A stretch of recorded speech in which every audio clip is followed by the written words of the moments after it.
suppose I should write it down properly, but I thought if I just talked and timestamped what I say later, it will become clearer in my mind. So I have a number of projects. They seem to be really titles to books that I do not wish to write, but I could make them titles of blog posts that I might more easily produce. But obviously, I would like people to be discussing these subjects, whether or not they agree with my proposals. It doesn't much matter that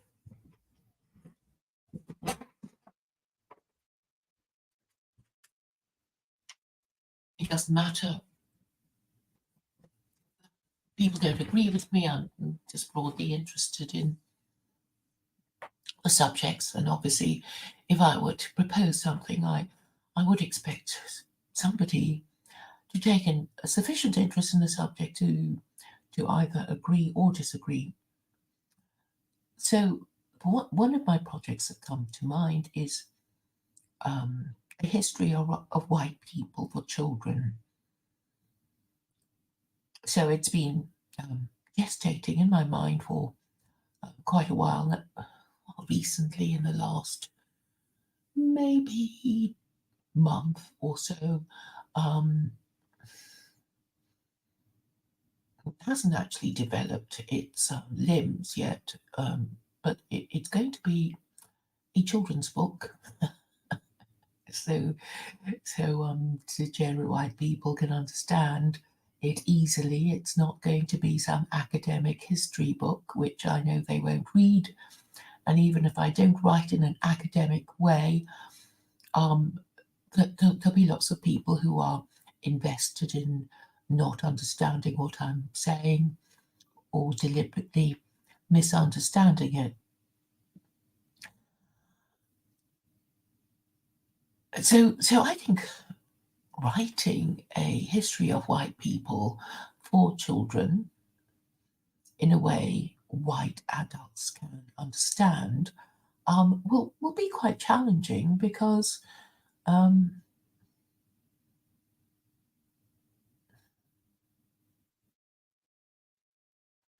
because when you think of a children's book, you sort of think, oh, you'll need, I don't know, to begin uh, to begin the story with once upon a time in a kingdom far, far away, and all that sort of thing. Um, and I think the difficulty with most books is the first sentence. The first sentence is always hard, and if your book is going to be planned, really, you sort of need to know what the chapter headings are. And I was very fortunate in having help in my previous book about the chapter headings. And once you have the chapter headings, it sort of writes itself. But white identity is very important, not just to white people, but to peoples whose lives white people affect. And the way they go on about Jews is one of the features of white people, their utter obsession with Jews. But I know you're going to say, oh, but what about Muslims? They hate Jews even more than white people, arguably.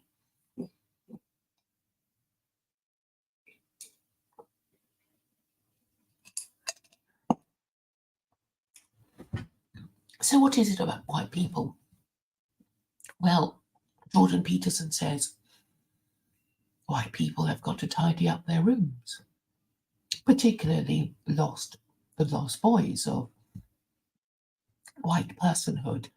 And of course, their problem is that they don't have a religion and they don't want one and they don't understand their own history. And that's why I am writing a book for children about the history of white people.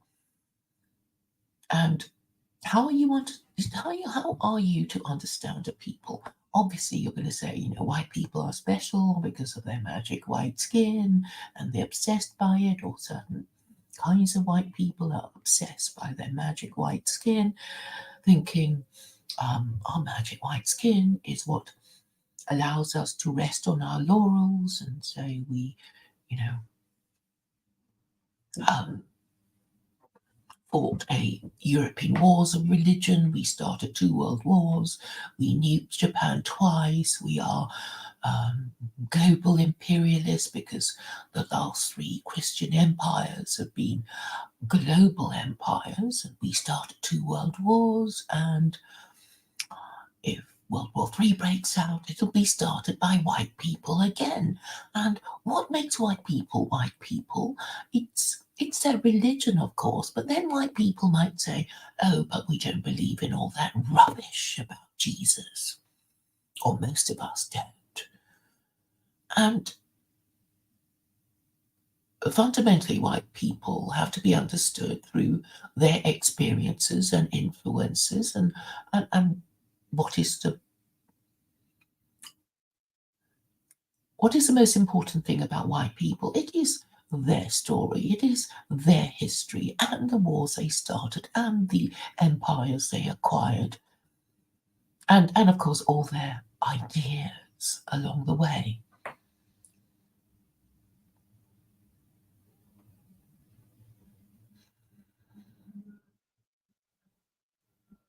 And the difficulty with white people is that they can't accept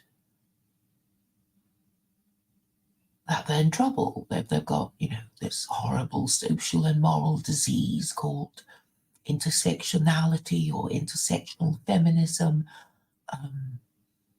You can see them rotting away before your eyes, their morality, their ability to solve problems, the spinelessness of Western men, their inability to discuss politics with each other, and their neurosis. And I think it is to do with the fact that their religion has crashed and burned and they won't admit it. So obviously, if you're sick, you need to find a cure, but the barriers to you going to the doctor would be your refusal to admit that you're sick. And then there's the additional problem of following doctors' orders, which they'll probably have difficulty doing because they always think they know much better than anyone else.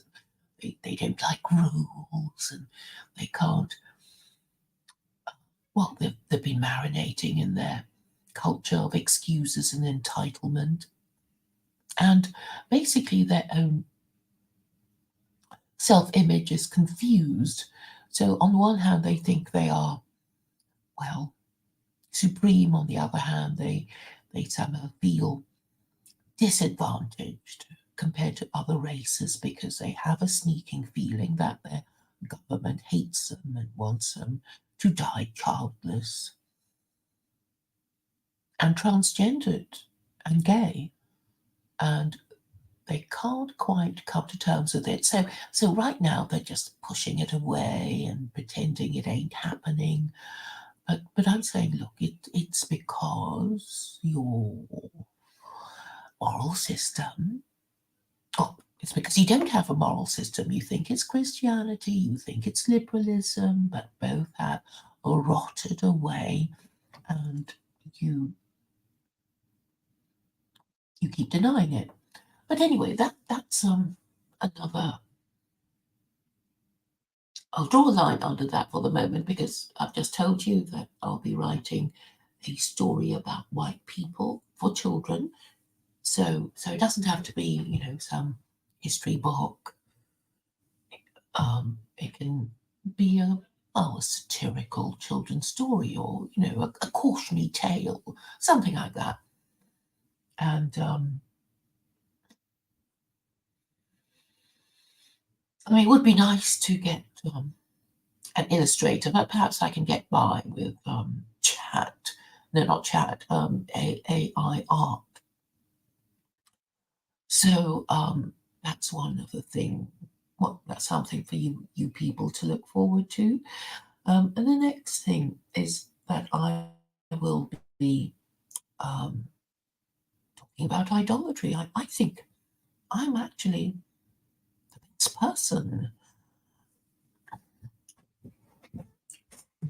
as regards explaining uh, the harm of idolatry. I'm better than Jews.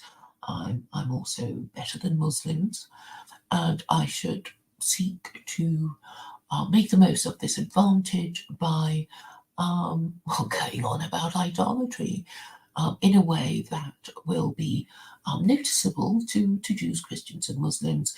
So Jews basically are too cowardly to talk about idolatry because they don't want to offend Christians. And this is testament of their cowardice and hypocrisy. And I'll also be saying that hidden idolatry manifests itself as um,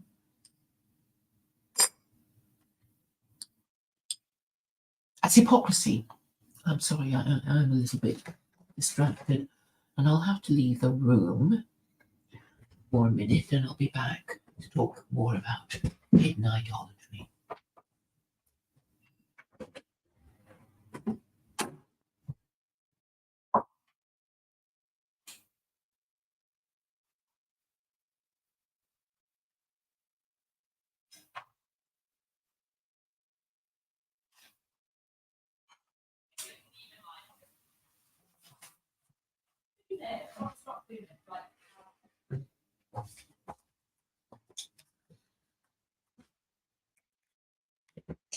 So, what's the harm of idolatry? It's hypocrisy. Why is hypocrisy so bad? Well, it's bad because, according to the Quran, being a hypocrite could end you up in hell. So, it's a bad, bad, bad, bad thing. So, you might think the Quran is actually a comparatively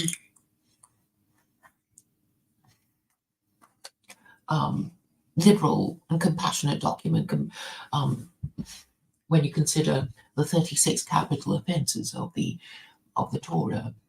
But unfortunately, there is a chapter on hypocrites, and there is a verse also that says quite clearly and uncompromisingly that hypocrisy could end you up in hell.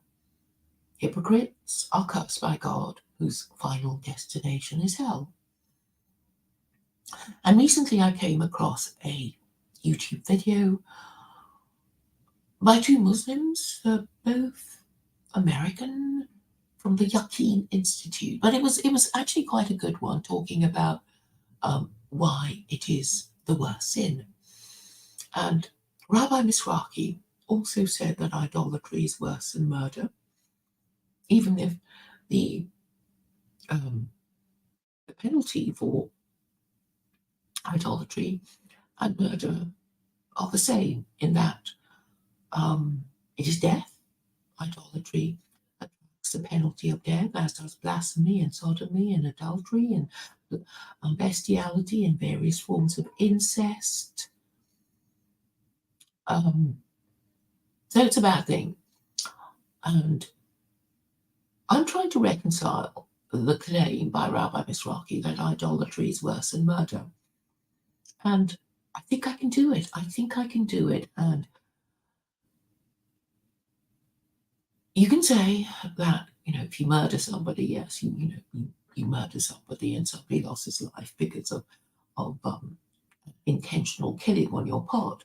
But hypocrisy, how does that, harm people to the extent of murdering them? And obviously, if you are in government, your refusal to acknowledge some truth could cause harm to the people that you govern. So when you find yourself promoting a policy that you don't quite believe in, whose benefits you doubt because you're only following orders, and you don't want to say anything in case you get into trouble and lose your position in government, and you're quite senior, then you can actually cause a lot more deaths than the murder of a single person. And a good example of this would be foreign policy. You decide to go to war. You maybe take the wrong decision about lockdown. There are all kinds of examples that you can think of in terms of, public health and, deliberately ignoring some scientific finding.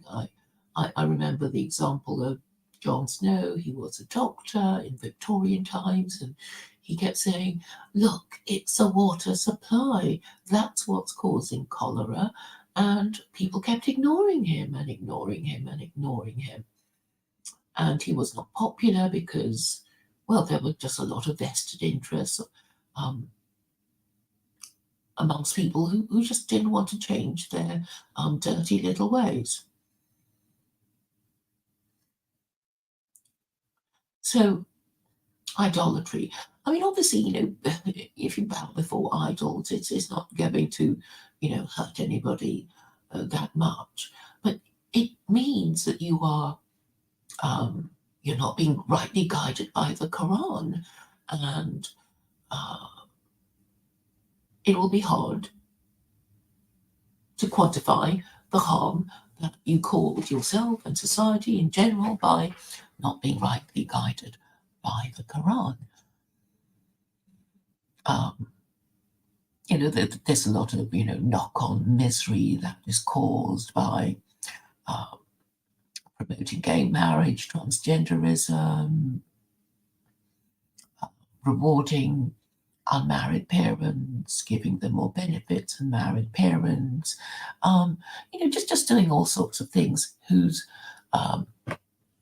consequences would affect a large number of people. And obviously this would apply to people in positions of power, in senior positions in government. So in this way, you could argue that hidden idolatry, which is not acknowledging some truth, can be very harmful. Another good example comes to mind. It's secular Quranism. It's the best available moral and legal political system around, but there will be lots of senior people in positions of power who may even have heard of it but wish to ignore it or suppress it because they don't want to admit that I'm right. They don't want to deal with the Islamophobes. They don't want to admit that they've been wrong or that their ancestors have been lied to for generations, going all the way back to 380. They don't want to acknowledge that the first, and if they're Jewish, they don't want to acknowledge that Jews have been not fit for the purpose for which God made them as chosen people, because they've done nothing to point out to Christians their idolatry and blasphemy. And Muslims, they're actually commanded to admonish those who claim that God has begotten a son in chapter 18, verse 4, but they haven't done it either because obviously they don't fear God, but only their Christian overlords. And over the centuries, Muslims have been cherry-picking their Quran and therefore guilty of hidden idolatry. So I would define hidden idolatry as Jews and Muslims who might look as if they're praying correctly. They pray when they're supposed to 5 times a day, and they do their prostrations correctly, but they just don't do what their beliefs dictate that they should, such as admonishing those who claim that God has begotten the Son, and even now refusing to do what I tell them to do because they're afraid of their Christian overlords, and Jews not racking the four Gentile religions according to their conformity with the Noahide laws because they don't want to be judgmental and offend Christians and who are now so anti-Semitic. But there are all sorts of irrational and irrelevant reasons why these Jews and Muslims will not be performing their religious obligations, and these reasons would be irrational and irrelevant, and they would be guilty of hypocrisy. So, apart from this children's book and the going on about idolatry, what else have I got for you? There is the third thing about the Trinity. So I've said, not that much, because nobody really cares about the Trinity because most Westerners are not believing Christians, and to the extent that they bother pretending to be Christian, it's only because they think it's some kind of protective talisman against Muslims who are getting more powerful as their numbers increase. And I guess also non-Muslim Westerners coming to realize that maybe there are aspects of Islam that is useful in that it gives you a dignifying and protective wrapper. Gives you a gang to join that has protected characteristics, so people don't discriminate against you, to express hatred towards you because of your religion or race. While the people who hate on Jews and hate on Muslims, well, they don't have religion, and even if they did have religion and were Christians, but they're not protected because the Western ruling classes openly show contempt for Christianity, which they equate with being the religion of the stupid people. So they have no respect for Christians and tend to label them as potential domestic terrorists or white supremacists. So I'm afraid being Christian gives you no protection at all. So eventually the penny will drop for, these people who believe in the religion of the stupid people, and they will eventually give it up because it offers no protection, and people don't follow the rules of a religion for no good reason. They want to, feel protected and dignified by the beliefs they hold, and it won't be long before it is finally accepted that Christianity has utterly failed to serve its purpose, which is to defend the divine right of kings, as Charles I, Louis XVI, and Nicholas II found to their cost. So it's really a matter of getting historians to go with the theme of the failure of Christianity, failing for 500 years, and maybe psychologists to, explain the inability of so many Westerners to sort of notice that Christianity has failed. I mean, I guess they thought, liberalism was a good enough replacement until they realised it wasn't.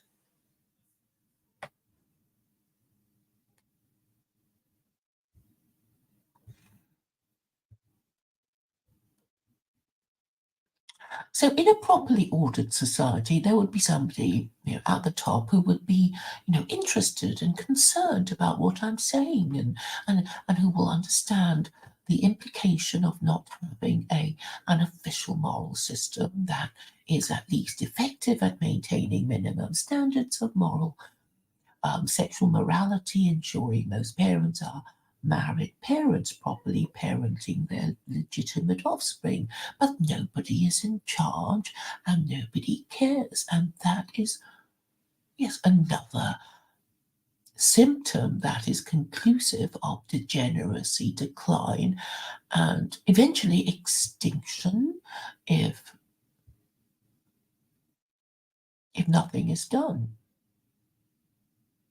So things are looking pretty bad, but anyway, I've got my three solutions, my three projects of writing a children's history of white people, of going on about idolatry, and the third one is explaining exactly what the Trinity uh, is all about. I have solved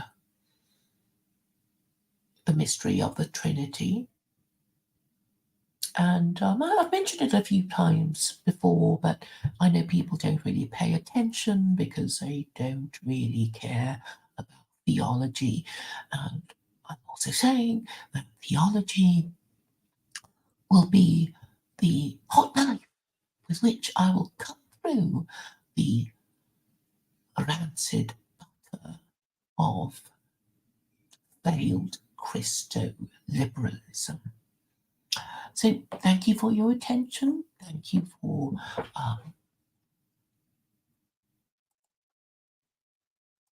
coming by to hear my announcement of my three latest projects. And it will help make me tick them off in this, since I've made a list that I have publicly announced. Thank you for your attention. Goodbye.